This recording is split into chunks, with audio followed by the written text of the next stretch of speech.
வாருங்கள் சௌமியாஜி. வாருங்கள் அம்மா. வா ராமானுஜா, வாருங்கள். நில்லுங்கள்.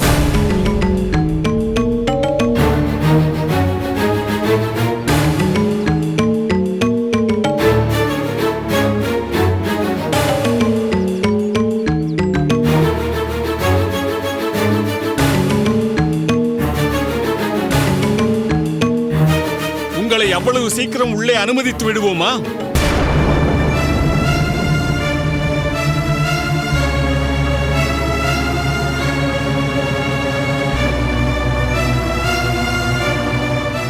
நாராயணா,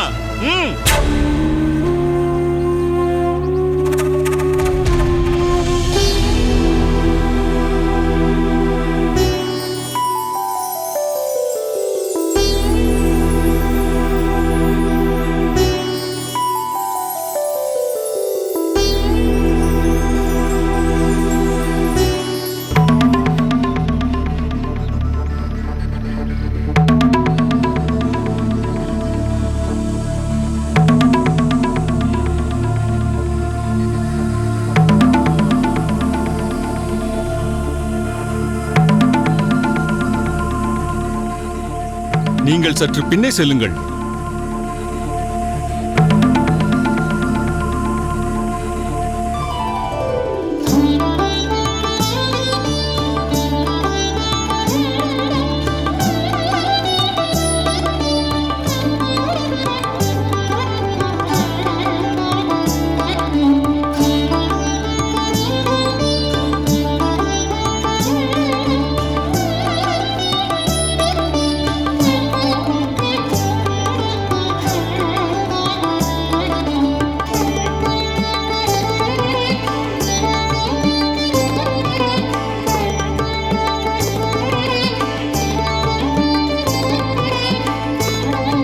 இப்பொழுது உள்ளே செல்லுங்கள்.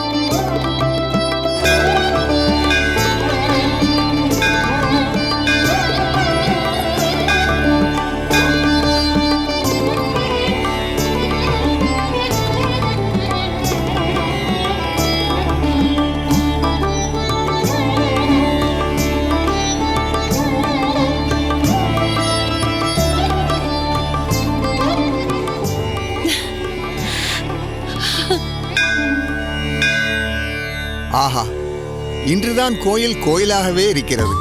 முகஸ்துதிக்காக சொல்லவில்லை. தாங்கள் வராததால் கோயிலே இத்தனை நாளும் களையழந்து காணப்பட்டது. நானும் கூடத்தான் இத்தனை நாளும் பாலைவனத்தில் இருந்தது போல் உணர்ந்தேன். இன்று இந்த குளுமையான பசுஞ்சோலையில் நிற்பது எவ்வளவு ஆனந்தமாக இருக்கிறது தெரியுமா? இந்த ஆதிகேசவனின் கம்பீரியம் மிக்க திருவுருவத்தை சேவிக்காமல் இத்தனை நாளும் எப்படி உயிர் வாழ்ந்தேன் என்பதே ஆச்சரியமாக இருக்கிறது. அந்த மனோதிடத்தையும் தங்களுக்கு கொடுத்ததே அந்த ஆதிகேசவன் தான் சுவாமி. சுவாமி, அடியேன் தங்களிடம் ஒன்று கேட்க வேண்டும். கேளுங்கள். தினமும் தாங்கள் சொல்லும் ஸ்லோகங்களை கேட்டுக்கொண்டே மெய்மறந்த அடியேன் பெருமாளுக்கு பூஜை செய்வது வழக்கம். நீண்ட நாட்களாக ஸ்லோகங்களை கேட்காமல் என் செவிகள் பாழடைந்து விட்டது சுவாமி. அதை செப்பனிட வேண்டுமென்றால் மீண்டும் அந்த ஸ்லோகங்கள் இந்த செவிகளில் புக வேண்டும். அதற்கென்ன, இன்று மாலையே ஸ்லோகங்களை ஆரம்பித்து விட்டால் போகிறது. அடியேனுக்கு சற்று பேராசை. இத்தனை நாட்களும் விட்டு போன அத்தனை ஸ்லோகங்களையும் சொல்லி அடியேன் செவிகளை குளிர வைக்க வேண்டும் சுவாமி. அத்தனை ஸ்லோகங்களையுமா? அவை மிகவும் அர்த்தபுஷ்டி நிறைந்தவைகளாயிற்றே. அத்தனையையும் சொல்வது சாத்தியமாகும் என்று தோன்றவில்லை. சாத்தியமாகும் அப்பா. விட்டுப்போன அத்தனை ஸ்லோகங்களின் சாராம்சத்தையும் உள்ளடக்கிய தமிழ் பாசுரம் ஒன்று உள்ளதப்பா. அந்த ஒன்றே அத்தனை ஸ்லோகங்களையும் சொன்னதற்கு ஒப்பாகும். அப்படியா ராமானுஜா? மிக்க மகிழ்ச்சி அப்பா. எங்கே அந்த பாசுரத்தை சற்று பாடேன், கேட்கலாம். பாடுகிறேன்.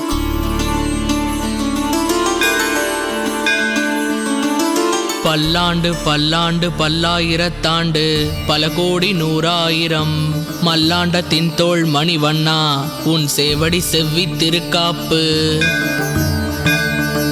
அடியோமோடும் நின்னோடும் பிரிவின்றி 1000 பல்லாண்டு வடிவாய் நின் வல மார்பினில் வாழ்கின்ற மங்கையும் பல்லாண்டு வடிவார் சோதி வலத்துறையும் சுடராழியும் பல்லாண்டு படைப்போர் புக்கு முழங்கும் அப்பாஞ்ச சந்நியமும் பல்லாண்டே. அண்ட குலத்துக்கு அதிபதியாகி அசுரர் ராக்கதரை இண்டை குலத்தை எடுத்து களைந்த இருடிகேசன் தனக்கு தொண்டை குலத்தில் உள்ளீர் வந்தடி தொழுது 1000 நாமம் சொல்லி பண்டை குலத்தை தவிர்ந்து பல்லாண்டு பல்லாயிரத்தாண்டு என் மீனே.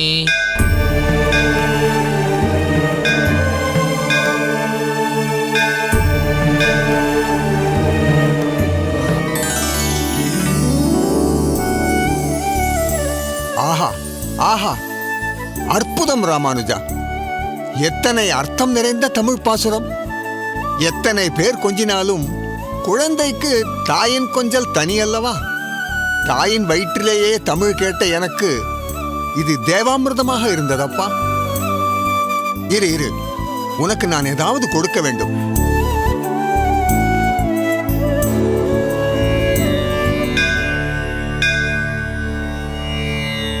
இந்தா நெய்ப்பொங்கல், பெருமாளுக்கு நைவேத்தியம் செய்தது. இதைவிட கொடுப்பதற்கு என்னிடம் வேறு ஒன்றும் இல்லை. நன்றி சுவாமிகளே. இதைவிட உயர்ந்தது வேறெதுவும் உண்டா என்ன? எப்பேற்பட்ட பிள்ளையை பெற்றிருக்கிறீர்கள் தாயே! பல வருடங்களுக்கு முன் இதே சன்னதியில் புத்திர பாக்கியம் பற்றி தாங்கள் சற்று வருந்திய போது அடியேன் சொன்னது தங்களுக்கு ஞாபகம் இருக்கிறதா?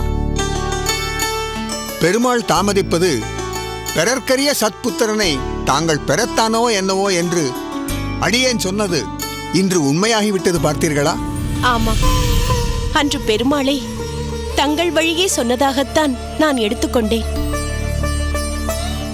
மிக்க நன்றி பட்டரே.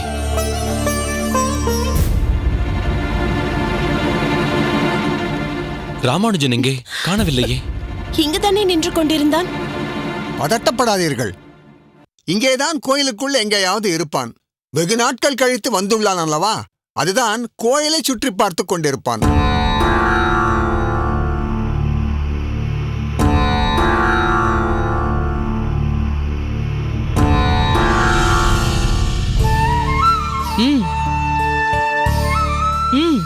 இந்தா சாப்பிடு. என்ன பார்த்து கொண்டிருக்கிறாய்? உனக்கு பிடித்த நெய் பொங்கல். ஓ, உன் தாய் தந்தையருக்கு எடுத்துக்கொண்டு போக வேண்டுமா? தாராளமாக எடுத்துக்கொண்டு போ. இல்ல, அன்னைக்கு இந்த நெய் பொங்கலை எனக்கு கொடுத்ததானே என்ன அந்த கோயிலுக்குள்ள கூட்டிட்டு போன. அதனால தானே உனக்கு என்னெல்லாம் கஷ்டம் வந்துருச்சு. கஷ்டமா? எனக்கு என்ன கஷ்டம்? இதனால் நான் ஒன்றை நன்றாக தெரிந்து கொண்டேன். நாம் வசிக்கும் ஊரில் உள்ள கோயிலுக்கு நாம் போகக்கூடாதென்றால் அது எத்தனை மன உளைச்சலை தரும். நீ அனுபவித்த அல்லது அனுபவித்துக் கொண்டிருக்கும் அந்த உளைச்சல் எப்படி இருக்கும் என்று தெரிந்து கொள்ள பெருமாளே எனக்கு கொடுத்த வாய்ப்பாகத்தான் நான் இதை பார்க்கிறேன். என்ன உள்ள அழைச்சிட்டு போனதுனால தானே இப்படி ஒரு தண்டனை கிடைச்சிருச்சுன்னு நீ நினைக்கவே இல்லையா? இல்லவே இல்லை. ஆனா உங்களை கோயிலுக்குள்ள நுழையக்கூடாதுன்னு என்னைக்கு சொன்னாங்களோ அன்னையில இருந்து நான் கோயில் பக்கமே போறதில்ல.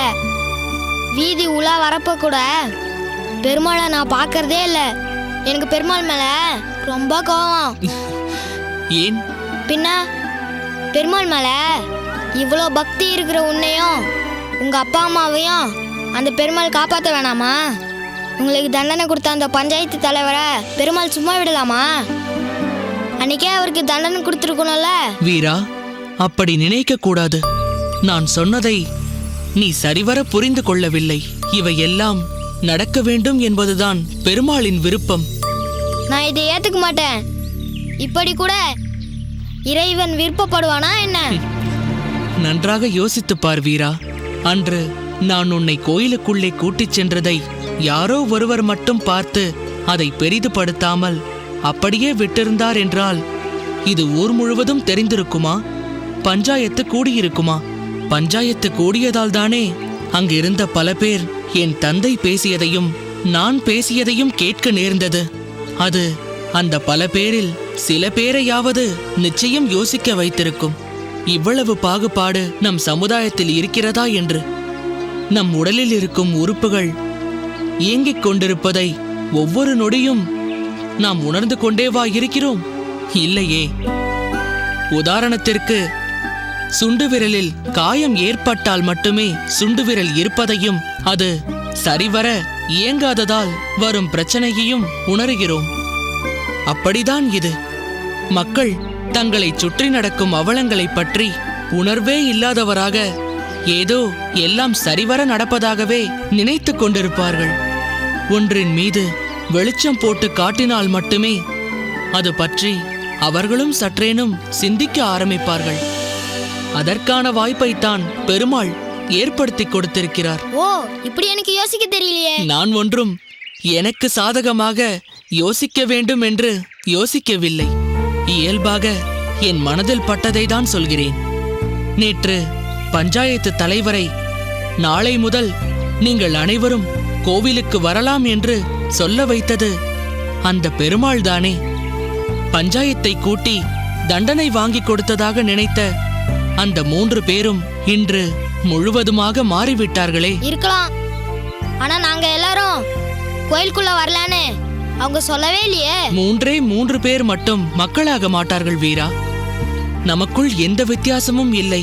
எல்லோரும் கோயிலுக்குள் செல்லலாம் என்று மக்கள் சொல்ல வேண்டும். மக்களின் மனம் மாற வேண்டும்.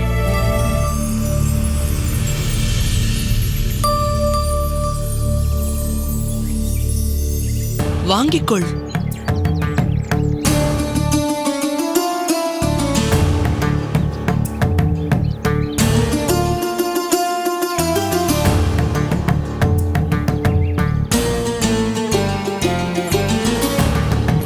இதெல்லாம் நடக்கும்னு எனக்கு தெரியல. நடக்கும் வீரா. மக்களின் மனதை கொஞ்சம் கொஞ்சமாகத்தான் அசைக்க முடியும். ராமானுஜா, போதும். இப்போதுதான் பிரச்சனை ஒரு வழியாக முடிந்திருக்கிறது. இல்லை அப்பா, இந்த பிரச்சனை தீராது. அனைவருக்கும் அனைத்தையும் அனுபவிக்கும் உரிமை வேண்டும். சிலர் மட்டுமே சிலவற்றை அனுபவிக்க அனுமதிக்க கூடாது. இதோ இது இறைவன் பிரசாதம். இதை உள்ளே சென்று பெற்றுக்கொள்ள இவனுக்கு உரிமை இல்லையே? ஏன்? இங்குள்ளவர்கள் வரையறுத்திருக்கும் விதி அது. அந்த விதியை மாற்ற வேண்டும். மனிதர்கள் வெவ்வேறு உருவங்களிலும் வெவ்வேறு நிறத்திலும் வெவ்வேறு இடங்களில் இருந்தாலும் உள்ளே இருக்கும் ஆத்மா ஒன்றே. அது பகவானிடமிருந்து பிரிந்து வந்த ஒரு அணு. அந்த அணுக்களில் பேதமில்லை. உன்னை யாரும் புரிந்து கொள்ளவில்லையே ராமானுஜா. என்றுமேவா புரிந்து கொள்ளாமல் போய்விடுவார்கள்? அவர்களுக்கு புரியும்படி எடுத்து சொல்வேன். அனைவரும் புரிந்து கொள்ளும் ஒரு காலம் வரும் அம்மா. அதுவரை காத்திருப்பேன். ஆனால் இந்த பிரச்சனை என் அடிமனதில் நெருடிக்கொண்டேதான் இருக்கும். சரி, வா, அகத்திற்கு போகலாம். சுவாமி, கூப்பிடுங்கள் அவனை. அகத்திற்கு போகலாம். வா ராமானுஜா. வீரா, இந்தா, இதை வாங்கிக்கொள்.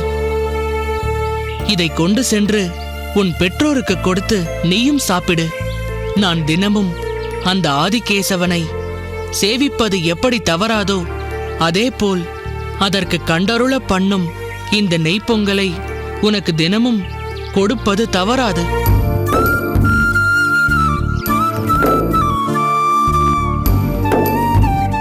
சரி, வருகிறேன். சரி. வா ராமானுஜா.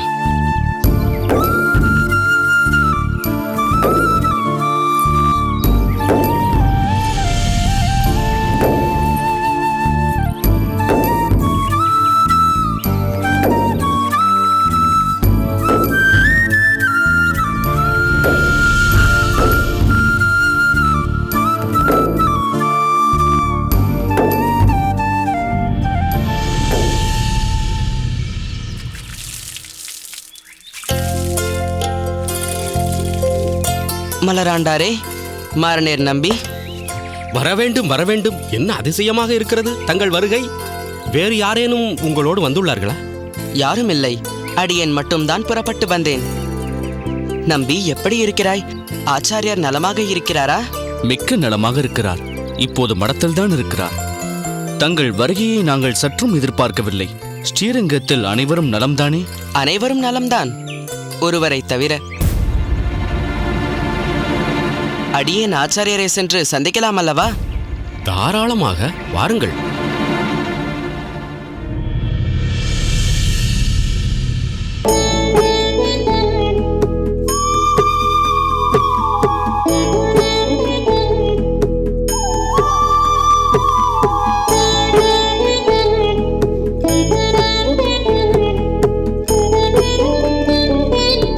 இது என்ன விளையாட்டு?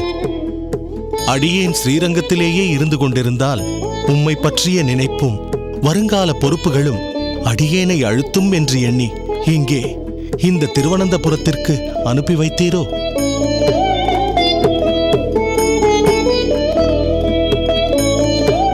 இருப்பினும் தாங்களும் என் ஆராதனைக்குரியவரன்றோ? தங்களை பிரிந்து வருவேனா? ஆனந்தமான லீலைகள் புரிபவர் தாங்கள். ஒருவேளை தங்களது ஸ்தூல திருமேனியை காட்டி அருள திருவனந்தபுரத்தை தேர்ந்தெடுத்துள்ளீரோ? நான் அறியேன். இருப்பினும் அர்ச்சா விக்கிரக ரூபியான தங்களை இங்கே எழுந்தருள பண்ணிக்கொண்டு அடியேன் இங்கு வந்துவிட்டேன்.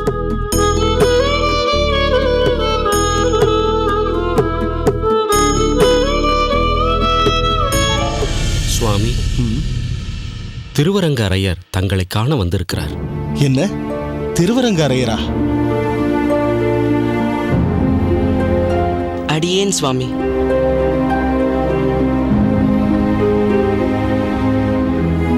பெருமாள் அருள் பூரணமாய் கிடைக்கட்டும்.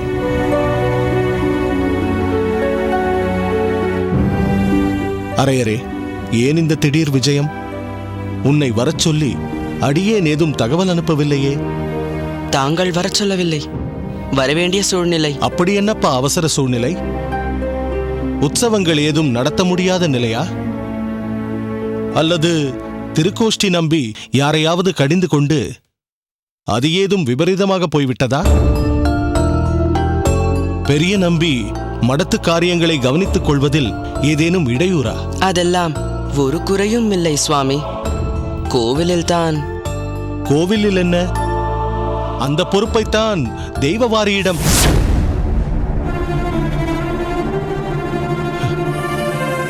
தெய்வவாரிக்கு என்ன? அவனால் ஏதாவது பிரச்சனையா? அவரால் பிரச்சனை என்பதை விட அவருக்கு அவரே கவலை என்னும் பிரச்சனையை ஏறிட்டுக் கொண்டிருக்கிறார். என்ன சொல்கிறாய் நீ? சுவாமி, சற்று அமைதியாக அடியேன் சொல்வதை செவிசாய் தருள வேண்டும். தாங்கள் யாத்திரை புறப்பட்டு சில நாட்களிலேயே தெய்வவாரியின் உடல்நிலை மாறுபாடு கண்டுவிட்டது. அவர் தங்கள் பிரிவை தாங்க மாட்டாது தவிக்கிறார், புலம்புகிறார். நினைத்தேன்.